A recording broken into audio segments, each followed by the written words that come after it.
La Autoridad Portuaria de Valencia y el Ayuntamiento de Sagunto han firmado un convenio que permitirá la rehabilitación integral del pantalán del puerto de Sagunto. La firma ha tenido lugar tras el Consejo de Administración de la Autoridad Portuaria de Valencia, que se ha reunido en la Casa de Cultura Capellà Pallarès de Sagunto. Per a la ciutat sobretot té una rellevància quant a la integració del port de la ciutat, no? Perquè en definitiva el que es tracta és que el port forme part ja de la ciutat i no sigui un espai tancat. No?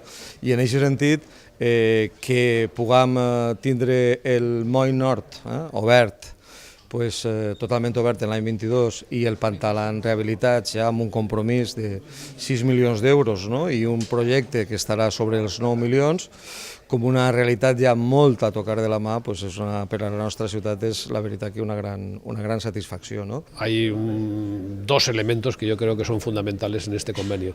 La primera es la rehabilitación del pantalán, que es un presupuesto caro, como hemos podido plantear, de torno a los 9 millones, que habrá que hacerlo con fases, porque es caro, entre otras razones porque es caro.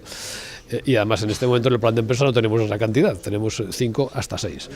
Y la rehabilitación por fases, como he dicho, y hasta el año 22, que llegará hasta el 22, pues la recuperación de todo lo que son toda la parte norte del puerto, dejarla para uso portuario, para uso ciudadano, de tal manera que los ciudadanos puedan incorporarse al puerto, puedan ver lo que se hace, puedan ver las grúas, puedan ver mover el puerto, que yo creo que está bien, incluso intelectualmente verlo, saber qué se hace allí, ver que los productos que tú consumes después en el Mercadona o en el Corte Inglés resulta que antes han pasado por el puerto, y yo creo que esa cercanía es positiva.